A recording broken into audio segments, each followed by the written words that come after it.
Hello student, welcome back to you all in our YouTube channel English Academy. प्यारे बच्चों, हम पढ़ रहे थे हमारी 12th क्लास की जो मेन टेक्स्ट बुक है जिसका नाम है फ्लेमिंगो, और उसका first chapter the last lesson, उसका सेकंड पार्ट हम स्टार्ट करेंगे बच्चों, क्योंकि फर्स्ट पार्ट हमने पढ़ लिया है। तो फर्स्ट पार्ट के अंदर हमने क्या क्या चीज़ पढ़ी है उसको हम वापस एक बार रिवाइज कर लेते हैं। प्यारे बच्चों, इस पार्ट के यानी कि द लास्ट लेसन चैप्टर के जो लेखक है उनका नाम है एल्फेंसो डाउडेट। Very good. तो ऑथर ने ये बताया है कि फ्रांस और प्रसा के बीच जो युद्ध हुआ था उन दिनों में, कब हुआ था बच्चों? 1870 से 1871। तो उन दिनों में प्रसा जिसने फ्रांस के कुछ दो जिलों पे अपना अधिकार कर लिया था, उन जिलों का नाम क्या था बच्चों? अल्सेस और लॉरेन। Very good. तो इन पे अधिकार करने के बाद इस घटना से उनके जो स्कूल का जीवन है उन पे क्या प्रभाव पड़ा था, तो इसको हमने इस फर्स्ट पार्ट के अंदर बहुत अच्छे तरीके से देख लिया था। तो आइए एक बार वापस जानते हैं क्या प्रभाव पड़ा था। तो ऑथर जो है इस चीज़ को समझा रहा है एक बच्चे के माध्यम से, और उस बच्चे का नाम क्या है बच्चों? उस बच्चे का नाम था फ्रेंच। Very good. उस बच्चे का नाम था फ्रेंच। तो फ्रेंच क्या करता है? अपनी स्कूल जाता है, तो वो उस दिन लेट हो जाता है और वो तेज गति से अपने स्कूल के लिए जाता है। वहाँ पे वो बीच में देखता है कि जो एक बुलेटिन बोर्ड होता है जहाँ पे सूचनाएं लिखी जाती है, समाचार वहाँ से प्राप्त होता है। तो उसके सामने बहुत ज़्यादा भीड़ थी और उसको पता भी था कि यहाँ से हमें बहुत बुरे समाचार मिलते हैं कि कभी हम युद्ध हार गए, सेना में सैनिकों की भर्ती हो रही है, या कोई सेना के अधिकारी के जो आदेश होते थे वहाँ पे उनको पता चलते थे। तो वहाँ पे रुका भी था, लेकिन उसने सोचा कि इस तरीके से तो होता रहता है, तो वो स्कूल के लिए आगे बढ़ गया। और उसी बीच में उसको ये भी देखने को मिला कि प्रसा के जो सैनिक है, कुछ सैनिक वहाँ पे ड्रिलिंग कर रहे थे, लेकिन वो उससे मोहित नहीं हुआ और वो अपनी स्कूल चला गया। और जब स्कूल गया तो जब उसने सोचा था कि आज मैं लेट हूँ तो मेरे को डांट पड़ेगी, लेकिन वहाँ पे ऐसा कुछ भी नहीं था, बल्कि उसको तो बहुत शांति लगी थी। जैसे संडे का दिन होता है ना, संडे के दिन के जैसे वहाँ पे बिल्कुल शांति थी। उसने अपने सहपाठियों को भी देखा और अपने टीचर को भी देखा। उन टीचर का नाम क्या था बच्चों? M Hamel. Very good. Okay. तो उन्होंने वहाँ पे शांति देखी, तो उस बच्चे को मन में थोड़ी सी जिज्ञासा हुई कि इस प्रकार से कभी इस तरीके से शांति नहीं रहती है। लेकिन उन्होंने अपने टीचर को भी देखा जो कि आज बड़े ही अलग तरीके से वहाँ पे आए थे। अपनी जो ड्रेसेस थी उनकी, वो ड्रेसेस बड़ी अलग तरीके की थी। वो टोपी पहने हुए थे, वो जालरदार कमीज पहने हुए थे और एम्ब्रॉयडरी उनके कपड़ों पर हो रखी थी। उनके साथ ही उसको आश्चर्य तब हुआ जब उस बच्चे ने अपनी क्लास के अंदर अपने गांव के कुछ लोगों को देखा था, जिसमें एक होसर थे, ओल्ड होसर, और जो मेयर थे, पोस्टमैन थे, वो भी वहाँ पे बैठे हुए थे। तो उसको ये बात उस समय समझ में नहीं आई, लेकिन जब जो उनके टीचर थे एम हेमल, उन्होंने जब ये बात की कि ये हमारा आज लास्ट लेसन है, क्योंकि कल से तुमको फ्रेंच नहीं बल्कि जर्मन पढ़ाई जाएगी और तुम्हारे लिए टीचर भी दूसरे होंगे। तो ये बात सुनकर के उसको बहुत दुख हुआ और उसके बाद पता चला कि मामला क्या है। तो बच्चों, इससे आगे आज हम पढ़ेंगे कि किस तरीके से वो अपने जो ये लास्ट लेसन जो वो टीचर उनको पढ़ाने जा रहे थे एम हेमल, उसके अंदर उन्होंने और क्या बताया और इस कहानी के अंदर आगे और क्या बताया, तो जानते हैं। हम स्टार्ट करते हैं हमारा सेकंड पार्ट, और सेकंड पार्ट का first paragraph. Okay. While I was thinking of all this, जब मैं इन सब के बारे में सोच रहा था, किन सब के बारे में? वो सोच रहा था कि किस प्रकार से ये हमारे टीचर एक अच्छे वस्त्र पहन के आए हैं, अच्छे कपड़े आज पहन के आए, और क्यों यहाँ गांव के लोग इकट्ठे हुए हैं, किस तरीके से सभी बच्चे भी वहाँ पे दुखी थे, क्योंकि ये जो उनके टीचर है एम हेमल, वो कह रहे थे कि ये उनका लास्ट लेसन है। तो बच्चों, इन बातों के बारे में वो सोच ही रहा था। I heard my name called, तो मैंने सुना कि मुझे पुकारा गया, मेरा नाम पुकारा गया है। It was my turn to recite. क्यों पुकारा गया बच्चों? क्योंकि ये मेरा रिसाइट करने का टर्न था। अब मेरा टर्न था, मेरी बारी थी। किसकी बारी थी? पढ़ने की। रिसाइट यानी दोहरान करना। What would I not have given to be able to say that dreadful rule for the participle all through, very loud and clear and without one mistake? तो वो ये कह रहा है कि जब मेरा नाम पुकारा गया तो मुझे पार्टिसिपल के वो जो ड्रेडफुल रूल है यानी भयानक नियम है उसको बोलने का, शुरू से लेकर अंत तक, ऑल थ्रू का मतलब शुरू से अंत तक बोलने के लिए तैयार होना था, और वो भी लाउड एंड क्लियर वॉइस के अंदर, ऊंची और स्पष्ट आवाज में, एंड विदाउट वन मिस्टेक, और बिना कोई गलती किए। तो ये करने के लिए मैं तैयार था। यहाँ पे बताया गया बच्चों कि I have given to be able to say, तो मुझे ये बात करने के लिए मैं पूरी तरीके से तैयार था या नहीं था, ऐसा मैं सोच रहा था कि मैं इस तरीके से किस तरीके से पार्टिसिपल के उस भयानक नियम को शुरू से अंत तक बोल सकूं। Okay, but I got mixed up, लेकिन मैं तो मिक्सअप हो गया, उलझ गया, ऑन द फर्स्ट वर्ड, पहले ही शब्द पे जो मैं बोलना चाहता था, तो मैं तो पहले ही शब्द पे उलझ गया था, यानी कि बोल नहीं पाया। एंड स्टूड देयर, और मैं वहाँ पे खड़ा ही रह गया, होल्डिंग ऑन माई डेस्क, अपने डेस्क को होल्ड करते हुए, होल्ड यानी पकड़े हुए, माई हार्ट बीटिंग, और मेरा जो हार्ट है, मेरा जो दिल है, वो बीट कर रहा था, यानी धड़क रहा था। And not daring to look up, और मेरी हिम्मत भी नहीं हो रही थी, डेयरिंग यानी हिम्मत होना, टू लुकअप यानी ऊपर देखने की, तो मैं वहाँ पे खड़ा का खड़ा ही रह गया। ओके बच्चों, इस पैराग्राफ के अंत में हमने कौन कौन से मीनिंग पढ़े, एक बार वापस उसको रिवाइज कर लेते। रिसाइट का मतलब होता है दोहराना, और ड्रेडफुल का मतलब होता है भयानक। ओके, चलिए आगे चलते हम हमारे नेक्स्ट पैराग्राफ पर। आई हर्ड मिस्टर हेमल से टू मी, तो मैंने सुना कि मिस्टर हेमल मेरे से शुरू करते हुए कहते हैं, आई वॉन्ट स्कॉल्ड यू, मैं तुम्हें डांटूंगा नहीं।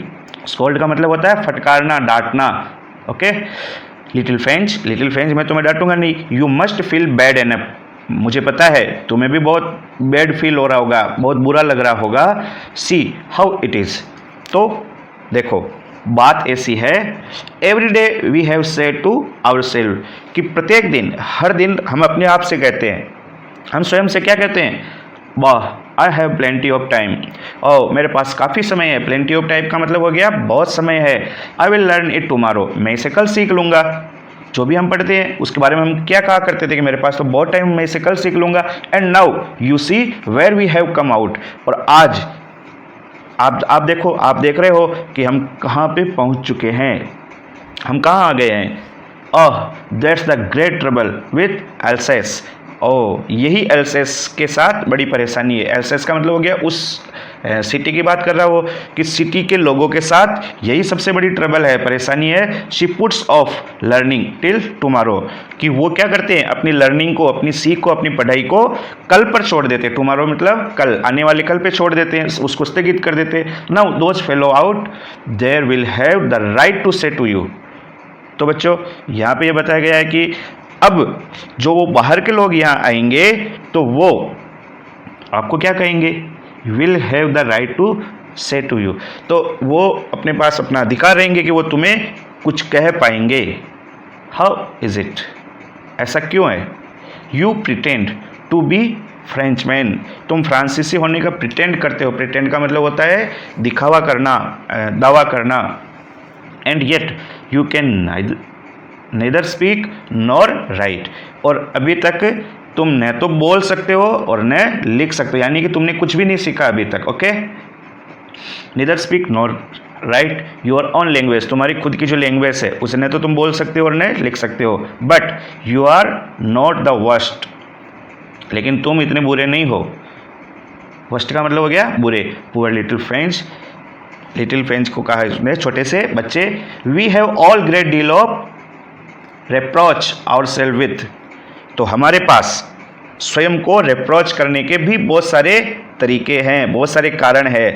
तो वो ये कह रहा है कि तुम्हारे अकेले की गलती नहीं है बच्चे, फ्रेंच को कह रहा है, बल्कि हमारे पास भी इस प्रकार के बहुत सारे कारण है, तथ्य है, जिसके कारण हम अपने आप को धिक्कार सकते हैं कि हम ऐसा कार्य नहीं कर सके, क्योंकि तुम भी पूरी तरीके से पढ़ाई नहीं कर सके और आगे के भरोसे रह गए, उसको टालते रहे, दिखावा करते रहे। लेकिन ये तुम्हारी अकेले की गलती नहीं, हमारे पास भी ऐसी बहुत सारी गलतियाँ है। ओके, तो इस पैराग्राफ के बाद कौन कौन से मीनिंग हमने देखे। स्कोल्ड का मतलब हो गया डांटना, प्रिटेंड यानी दिखावा, और रिप्रोच का मतलब होता है धिक्कारना। ओके बच्चों, नेक्स्ट पैराग्राफ देखते हैं हम। Your parents were not anxious enough to have you learn, आपके जो पेरेंट्स है वो भी इतने एंग्शियस नहीं थे, एंग्शियस का मतलब चिंतित नहीं थे, एनफ इतने पर्याप्त चिंतित नहीं थे टू हैव यू लर्न कि तुम सीख सको, तुम्हें सिखाने के लिए तुम्हारे पेरेंट्स भी इतने चिंतित नहीं थे। They prefer to put you to work on a farm और एट द मिल्स, वो क्या करते थे, वो आपको खेत पे या मिल में काम करने के लिए लगाना प्रीफर करते थे। प्रीफर करने का मतलब पसंद करते थे। So as to have to little more money, ताकि तुम्हारे पास कुछ ज़्यादा और पैसा हो जाए। एंड आई, और मैं खुद भी तो, I have been to blame also, मैं स्वयं को भी दोष देता हूँ, मुझे भी अपने आप को दोष देना चाहिए।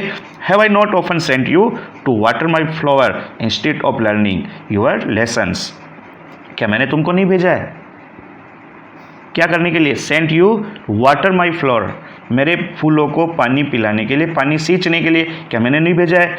Instead of learning your lesson, तुम्हारे लेसन याद करने के बजाय, सीखने के बजाय। And when I wanted to go fishing, और जब मैं मछली पकड़ने जाना चाहता था, did I not just give you a holiday, तो क्या मैंने तुम्हें इस बात के लिए केवल छुट्टी नहीं कर दी है कि मुझे मछली पकड़ने जाना। तो यानी कि मेरी भी इसमें बहुत सारी गलती है, तुम्हारी अकेले की गलती नहीं है, तुम्हारे पेरेंट्स की गलती नहीं है, मेरी भी बहुत सारी गलतियां हैं, मैंने भी तुमको पढ़ाई से बहुत बार डिस्टर्ब किया है। तो बच्चों इस पैराग्राफ के बाद, इस पैराग्राफ में कौन कौन सी मीनिंग आए हम जान लेते हैं इसको। एंग्शियस, एंग्शियस का मतलब होता है चिंतित, और प्रीफर करना यानी पसंद करना। ओके बच्चों, नेक्स्ट पैराग्राफ हम देखते हैं। Then from one thing to another, और उसके बाद उन्होंने एक बात से दूसरी बात शुरू की, उसकी चर्चा की। Mister M Hamel went on to talk of the French language, saying that it was the most beautiful language in the world, the clearest, the most logical, that we must guard it among us and never forget it, because when a people are enslaved, as long as they hold fast to their language, it is as if they had the key of their prison. Then he opened a grammar and read us our lesson. बच्चों एक बात से उन्होंने दूसरी बात शुरू करते हुए कहा, एम हेमल ने अपनी बात आगे जारी रखी। उन्होंने फ्रेंच लैंग्वेज के बारे में, बात की, और सेइंग, यह कहते हुए that it was the most beautiful language, कि ये दुनिया की सबसे सुंदर लैंग्वेज है, सबसे ब्यूटीफुल लैंग्वेज है। द क्लियरेस्ट, बिल्कुल स्पष्ट, द मोस्ट लॉजिकल, और बिल्कुल तार्किक, सबसे ज़्यादा तार्किक लैंग्वेज। कौन सी लैंग्वेज बताई बच्चों उन्होंने, French language. Okay, that we must guard it, तो हमें क्या करना चाहिए, इसकी गार्ड करनी चाहिए, इसकी सुरक्षा करनी चाहिए, हमें अपने बीच में इसको सुरक्षित रखना चाहिए। It among us and never forget it, और हमें इसे कभी भी भूलना नहीं चाहिए, हम इसको कभी नहीं भूल सकते। Because when a people are enslave, क्योंकि जब लोग एनस्लेव होते हैं, एनस्लेव्ड का मतलब होता है गुलाम होना, as long as they hold fast to their language, तो क्या करते हैं वो, तब तक अपनी भाषा पर वो होल्ड रहते हैं, यानी कि टिके रहते हैं। इट इज़ एज, और ये ऐसा लगता है, if they had the key of their prison, कि उनके पास की है, चाबी है, किस बात की, उनके प्रिजन की, उनके कैद खाने की। यानी कि जब लोग गुलाम होते हैं लेकिन उनके पास अगर लैंग्वेज है और वो अपनी लैंग्वेज पर टिके हुए हैं, तो इनका मतलब वो उस कैद खाने से भी बाहर निकल सकते हैं, वो उनकी चाबी होती है। Then he opened a grammar, और उसके बाद उन्होंने एक ग्रामर बुक खोली। And read us our lesson, और फिर उन्होंने हमें हमारा लेसन रीड कराया, पढ़ाया। तो बच्चों इस पैराग्राफ के बाद में कौन कौन से मीनिंग हमें देखने हैं। एनस्लेव्ड का मतलब होता है गुलाम, और प्रिजन का मतलब होता है कैद खाना, जेल। Okay, next paragraph. I was amazed to see how well I understood it. All he said seemed so easy, I think too, that I had never listened so carefully and that he had never explained everything with so much patience. बच्चों, I have amazed to see, मैं बहुत ज़्यादा amaze था। Amaze का मतलब होता है आश्चर्यचकित होना, मुझे बहुत ज़्यादा आश्चर्य हुआ। किस बात से, टू सी, यह देख करके, हाउ वेल आई अंडरस्टूड, कि मैं किस तरीके से इसको कितना अच्छी तरीके से समझ सका। ऑल ही सेड, जो उन्होंने कहा था, सिम सो इजी, तो वो इतना आसान सीम हो रहा था। सीम यानी प्रतीत होना, लगना। आई थिंक, मैं सोच रहा था, टू, मुझे भी बहुत आसान लग रहा था। That I had never listened so carefully, कि मैंने कभी भी इतना केयरफुली इसको नहीं सुना है, उनकी बात को नहीं सुना है। And that he had never explain, और मुझे ये भी लग रहा था कि उन्होंने भी कभी भी एक्सप्लेन नहीं किया था everything with so much patience, इतने धैर्य के साथ कभी भी उन्होंने हमें एक्सप्लेन नहीं किया था, समझाया नहीं था। It seemed almost as if the poor man wanted to give us all he knew before going away। तो हमें बिल्कुल ऐसा लग रहा था कि एक जो पुअर मैन का मतलब हो गया एक बेचारा आदमी या गरीब आदमी जो चाहता हो, give us all he new, वो हमें देना चाहता हो जो वो सब कुछ जानता हो, वो सब बिफोर गोइंग अवे, जाने से पहले, and to put it all into our heads at one stroke. और वो जैसा लग रहा था कि जैसे वो एक ही स्ट्रोक के अंदर, स्ट्रोक कहते हैं झटका, एक ही झटके के अंदर वो सारी चीज़ें हमारे हेड के अंदर, हमारे दिमाग में, हमारे सिर में डाल देना चाहते हो। तो मुझे आज वो सारी चीज़ें बहुत अच्छे तरीके से समझ में आ रही थी, क्योंकि मैंने कभी इतने ध्यान से सुना नहीं और कभी उन्होंने इतने धैर्य से समझाया नहीं, और आज वो इस तरीके से समझा रहे थे जो ऐसा लग रहा था कि वो सारी की सारी चीज़ें एक झटके में हमारे दिमाग के अंदर डाल देना चाहते हो। ओके बच्चों, कौन कौन से मीनिंग हमने देखे हैं? अमेज्ड, अमेज्ड का मतलब हो गया आश्चर्य, एक्सप्लेन समझाना, पेशेंस यानी धैर्य, स्ट्रोक यानी झटका, और सिम्ड मीन्स लग रहा था। ओके बच्चों, नेक्स्ट पैराग्राफ हम देख। After the grammar we had a lesson in writing. तो ग्रामर के बाद, व्याकरण पढ़ने के बाद हमारे पास लेसन आया था, पार्ट आया था राइटिंग का, यानी कि लिखने का। That day M Hamel had new copies for us. और उस दिन एम हेमल हमारे लिए नई नई कॉपीज लाए थे, यानी कि उससे जो राइटिंग का जो पोर्शन हमको पढ़ना था उसकी जो अलग अलग प्रतियाँ थी, कॉपीज थी, वो हमारे लिए लाए थे। Written in beautiful round hand France France Alsace, जिसके ऊपर बहुत सुंदर राइटिंग के अंदर, देखिए बच्चों यहाँ पर राउंड हैंड का मतलब होता है गोलाकार राइटिंग, जो अच्छी राइटिंग होती है उस राइटिंग के अंदर फ्रेंड्स एल्सेस लिखा हुआ था। They looked like little flag floating everything in the school room. और वे ऐसे लग रहे थे जैसे पूरे स्कूल रूम के अंदर कुछ फ्लैग्स कहते हैं झंडे, फ्लोटिंग यानी तैरते हुए प्रतीत हो रहे थे चारों तरफ। Hung from the rod at the top of our desk, जैसे कि वो झंडियाँ लटकी हुई है हमारे डेस्क के ऊपर, किसी रोड के ऊपर, लोहे की जो रोड होती है उस रोड के साथ। You ought to have seen how everyone set to work. और आपको ये जानकर आश्चर्य होगा किस प्रकार से वहाँ पे शांति थी, प्रत्येक व्यक्ति अपने काम के अंदर लगा हुआ था। You ought to have seen, तुम्हें ये देखना चाहिए, ऑट टू का मतलब होता है चाहिए, कि सभी व्यक्ति अपने काम पे लगे थे, set to work. And how quiet it was, और वहाँ पे कितनी शांति थी। The only sound was the scratching of the pens over the paper, केवल एकमात्र साउंड वहाँ पे सुनाई दे रही थी, और वो थी स्क्रैच करने की, जो कि कागज के ऊपर पेन से आवाज़ आ रही थी, जिसको स्क्रैच यानी कि लिखने की आवाज़ आ रही थी, उसके अलावा कोई आवाज़ वहाँ पे नहीं आ रही थी। ओके बच्चों, तो कौन कौन से मीनिंग हमने इसमें देखे? फ्लैग्स यानी झंडे, फ्लोटिंग तैरते हुए, और स्क्रैचिंग यानी खुरचने की, स्क्रैचिंग की आवाज़ वहाँ पे केवल आ रही थी। ओके बच्चों, नेक्स्ट पैराग्राफ देखते हैं हम। Once some beetles flew in but nobody paid any attention to them.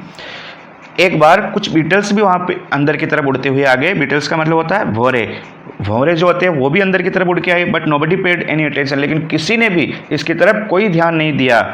Not even the littlest one, किसी छोटे से छोटे बच्चे ने भी नहीं उसकी तरफ ध्यान दिया, क्योंकि बच्चे तो उन भंवरे से बहुत प्रभावित होते हैं। लेकिन आज उन सबका मन इस तरीके से पढ़ाई में लगा हुआ था कि किसी भी चीज़ से वो डिस्टर्ब नहीं हो रहे थे।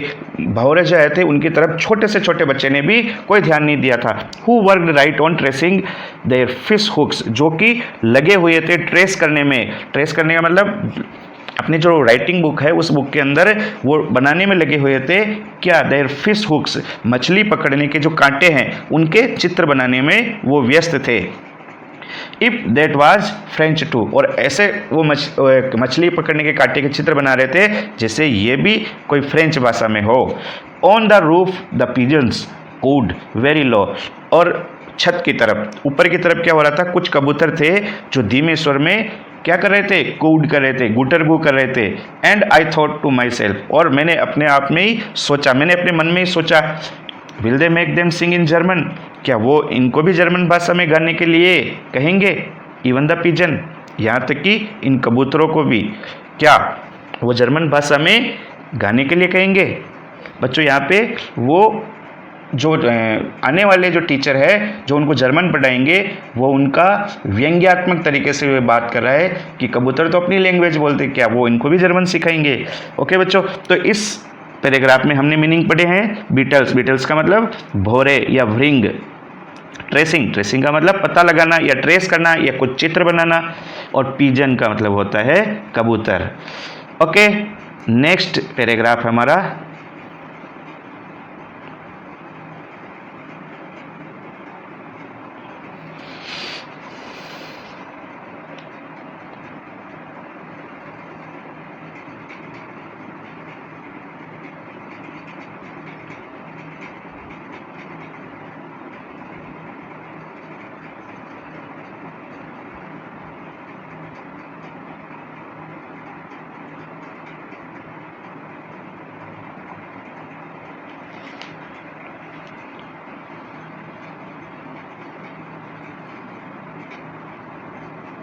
Whenever I looked up from my writing, I saw Mr. Hamel sitting motionless in his chair and gazing first at one thing, then at another. तो जब मैंने ऊपर देखा फ्रॉम माई राइटिंग, जब मेरी राइटिंग समाप्त हो गई थी तो मेरे लिखने के बाद जब मैंने ऊपर देखा था, आई सा एम हेमल सिटिंग मोशनलेस, तो मैंने देखा कि जो एम हेमल हमारे टीचर है वो मोशनलेस बैठे हुए हैं इन हिज चेयर, सॉरी हाँ बैठे हुए हैं उसकी चेयर में, यानी कि अपनी कुर्सी पर वो बिना हिले डुले हुए बैठे हुए हैं। And gazing first at one thing, और गेजिंग का मतलब होता है टकटकी लगा के देखना, तो वो टकटकी लगा रहे थे पहले एक चीज़ के ऊपर, देन एट अनदर, और उसके बाद दूसरी चीज़ के ऊपर, as if he wanted to fix in his mind, और ऐसा इसलिए लग रहा था कि जैसे वो चाहते हो कि अपने दिमाग के अंदर उन चीज़ों को फिक्स कर ले। Just how everything looked in that little school room, कि किस प्रकार से उस छोटे से स्कूल के कमरे के अंदर प्रत्येक वस्तु कैसी दिखाई देती है, फैंसी। जरा सोचो, for 40 year he had been there in the same place, 40 सालों से, पिछले 40 सालों से वो उसी स्थान पर, उसी जगह पर काम कर रहे थे। विथ हिज गार्डन आउटसाइड, और उस खिड़की अब बाहर की तरफ उनका गार्डन था, बगीचा था, आउटसाइड द विंडो, विंडो के बाहर की तरफ, and his class in front of him just like that, और उसके सामने, फ्रंट ऑफ का मतलब होता है उसके बिल्कुल सामने क्या थी, उनकी क्लास थी, उनका कक्षा था, जस्ट लाइक दैट, हमेशा की तरह, सदैव ऐसा ही। तो बच्चों इसके अंदर कौन से मीनिंग आए थे, मोशनलेस यानी गतिहीन, और गेजिंग का मतलब होता है टकटकी लगा के देखना। नेक्स्ट पैराग्राफ देखते हैं हम। Only the desk and benches have been worn smooth, केवल डेस्क और जो बेंचेस थी वही पूरी तरीके से चिकनी हो गई थी, स्मूथ, वॉर्न स्मूथ का मतलब चिकनी हो गई था। The walnut trees in the garden were taller, और वेलनट का जो ट्री था गार्डन के अंदर, अखरोट का जो पेड़ था गार्डन के अंदर, वो लंबा दिख रहा था उनको, यानी कि लॉन्ग हो गया था, टॉलर हो गया था। And the hop vine that he had planted himself twined about the window to the roof, और जो होप वाइन वहाँ पे थी, यानी कि जो बेल थी, वो बेल क्या हुई, खिड़की से लगती हुई छत के वहाँ पर बांध दी गई थी, यानी कि वो बेल भी इतनी लंबी हो चुकी थी जो ऊपर तक चली गई थी। How it must have broken his heart to leave it all, तो किस प्रकार से उनका जो हर्ट है, उनका दिल है, वो टूट रहा होगा इन सबको छोड़कर जाने के। जो उनको सारी चीज़ें नज़र आ रही थी, वो टकटकी लगा के देख रहे थे, तो उनको वो सारी चीज़ें अपने दिमाग के अंदर वो सेट कर रहे थे कि अखरोट का पेड़, वो बेल जो ऊपर तक पहुंच चुकी थी, वो सारी चीज़ें उनको छोड़कर जानी पड़ेगी, तो इससे उनका दिल कितना दुख रहा होगा। पुअर मैन, बेचारा व्यक्ति, to hear this sister moving about in the room above, जो ऊपर वाला रूम है उसके ऊपर उनकी जो सिस्टर है, उनकी बहन की जो चहलकदमी की आवाज़ है, मूविंग, वो सुन रहे थे। पैकिंग देयर ट्रंक्स, जो कि अपने ट्रंक्स को, अपने सामान को पैकिंग कर रही थी, पैक कर रही थी। For they must leave the country next day, किस लिए, क्योंकि उनको अगले दिन ये देश छोड़कर जाना होगा, इसलिए ये वो बहुत ज़्यादा इस तरीके से चिंतित दिखाई दे रहे थे। ओके, तो इसके अंदर हमने मीनिंग्स पढ़े हैं बच्चों। वेलनट का मतलब होता है अखरोट, होप वाइन एक बेल होती है, और ट्विंड का मतलब बांधना या बंधी हुई। ओके बच्चों, नेक्स्ट पैराग्राफ हम देखते हैं। But he had the courage to hear every lesson to the very last, लेकिन उसके पास इतना साहस था टू हियर, सुनने का, एवरी लेसन, प्रत्येक पार्ट को, द वेरी लास्ट, अंत तक, तो उसमें इतना साहस था कि वो प्रत्येक पार्ट को अंत तक सुन सकते थे।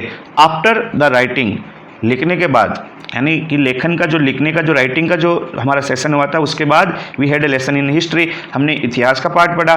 And then the babies chanted their ba be B बो बू, और उसके बाद जो छोटे छोटे बच्चे हैं, उन बच्चों ने चेंटेड किया, एक स्वर में बोला, क्या बोला, बा बेबी बोबू। इस तरीके से उन्होंने स्वर का पाठ भी पढ़ा, जो वोवल्स होते हैं उसका। Down there at the back of the room old Hauser had put on the spectacles and holding his primer in both hand spelled the letter with them. और उसके बाद जो कमरे का पिछला हिस्सा था उसके अंदर कौन बैठे हुए थे, ओल्ड हॉसर बैठे हुए थे, जो जिसका जिक्र पहले भी आया था बच्चों। और उन्होंने अपना चश्मा लगा लिया था, पुट ऑन यानी पहन लेना, स्पेक्टेकल्स यानी चश्मा। और उन्होंने जो उनकी प्राइमर थी यानी कि उनकी जो प्रारंभिक बुक थी उसको अपने हाथों में थामे हुए था, दोनों हाथों के, और spelled the letters with them. और वो उनके साथ साथ, उन बच्चों के साथ साथ वो भी उन अक्षरों को बोल रहे थे, उन स्पेल्ड कर रहे थे, उच्चारण कर रहे थे। तो इसके अंदर मीनिंग आया बच्चों चेंटेड का मतलब बोलना, जाप करना, साथ साथ में उच्चारण करना। ओके, नेक्स्ट पैराग्राफ है हमारा। You could see that he too was crying. आप सब देख सकते थे कि वो खुद रो भी रहा था। His voice trembling with emotion, और भावना के साथ, इमोशन के साथ उनकी जो वॉइस है वो क्या कर रही थी, ट्रेम्बल्ड, कांप रही थी। And it was so funny to hear him that we all wanted to laugh and cry. और ये चीज़ सुनना, जो वो बोल रहे थे, आवाज़ कांप रही थी उनकी इमोशन के कारण, तो ये चीज़ सुनना हमको बहुत फनी लग रहा था, बहुत मज़ेदार लग रहा था। क्यों? क्योंकि हम सब चाहते थे उनको, मतलब हम रोना और हंसना, हम सब चाहते थे कि हम रोएं और हंसे। How well I remembered it, मुझे कितना अच्छी तरीके से याद है हमारा द लास्ट लेसन, वो आखिरी पाठ। तो बच्चों इसके अंदर मीनिंग है क्राई यानी रोना, ट्रेम्बल यानी कांपना, इमोशन यानी भावना, और फनी यानी मज़ेदार। नेक्स्ट लेसन, नेक्स्ट पैराग्राफ पे हम चलते हैं। All at once the church clock struck 12, और अचानक से चर्च की घड़ी ने, जो क्लॉक थी उसने 12 बजा दी, यानी 12 बजने का अलार्म वहाँ से चर्च की घड़ी से हमें सुनाई दिया। देन द एंजेलस, और एंजेलस उसके बाद एंजेलस। एंजेलस क्या होता है बच्चों? एंजेलस क्या होता है कि जो चर्च के अंदर दोपहर के समय जो घंटी बजती है, वहाँ पे जो प्रेयर होती है, उस प्रेयर में जो आवाज़ आती है, जो घंटी बजती है, उसके लिए अलार्म बजता है, उसको कहा जाता है एंजेलस। यानी कि 12 बजी घड़ी में, और उसके बाद उसका प्रेयर का समय भी हो गया। At the same moment the trumpets of the Persian, trumpets कहते हैं जो पर्सियन लोगों की जो ड्रिलिंग होती है सैनिकों की, उनके बीच में जो एक इंस्ट्रूमेंट होता है बजाने का, तो उसकी भी आवाज़ हमें उसी समय सुनाई दी। रिटर्निंग फ्रॉम ड्रिल, जो कि पर्सियन जो सोल्जर थे वो ड्रिल के बाद रिटर्न हो रहे थे, वापस लौट रहे थे। साउंडेड अंडर आवर विंडो, और जिसकी साउंड हमें आई थी हमारे खिड़की के नीचे। M Hemal stood up, M Hemal खड़े हो गए। वेरी पेल, और उनका जो चेहरा था वो बहुत पीला पड़ रहा था। इन हिज चेयर, अपनी चेयर से। I never saw him look so tall, मैंने कभी भी उनको इतना लंबा नहीं देखा था, वो बिल्कुल सीधे खड़े हुए।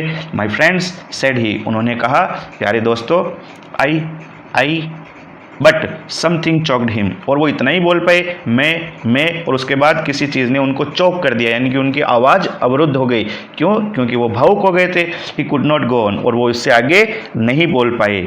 ओके बच्चों, नेक्स्ट पैराग्राफ है हमारा, और शायद ये अंतिम पैराग्राफ है, तो इसको हम पढ़ लेते हैं। आइए।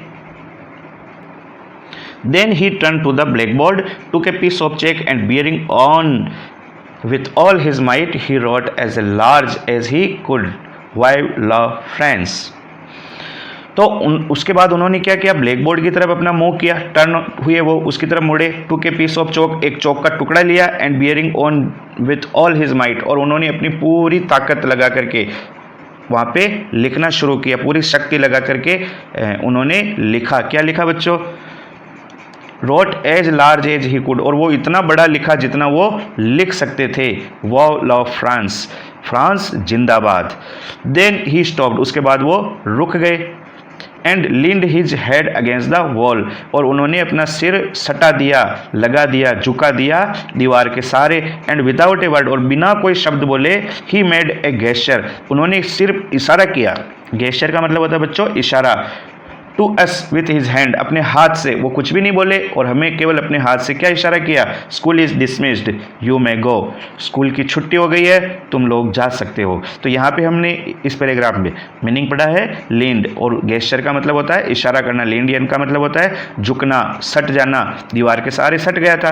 तो बच्चों इस लेसन को हमने पूरी तरीके से समाप्त कर दिया है। हमारे दोनों पार्ट के अंदर हमने इस पूरा लेसन को पढ़ लिया है। आपके ये लेसन बहुत अच्छे तरीके से समझ में आ गया होगा कि किस प्रकार से एम हेमल को, जो कि उनके टीचर थे, कितना दुख होता है जब वो अपना लास्ट लेसन वहाँ पे पढ़ाते हैं, क्योंकि कल से उनको ये देश छोड़कर जाना पड़ेगा और उनकी जगह उनको पढ़ाने के लिए जो जर्मन लैंग्वेज वाले हैं वो पढ़ाने के लिए दूसरे टीचर वहाँ पे आएंगे। तो इस लेसन में पूरी तरीके से इमोशनली एक बच्चे के माध्यम से इस चीज़ का वर्णन किया गया है। आपको ये लेसन बहुत पसंद आया होगा। अगर आपको ये लेसन पसंद आया है तो आप हमारे चैनल को सब्सक्राइब जरूर करें और इस वीडियो को लाइक एंड शेयर करें। नेक्स्ट लेसन के अंदर हम फिर से मिलेंगे, तब तक के लिए गुड बाय बच्चों, थैंक यू।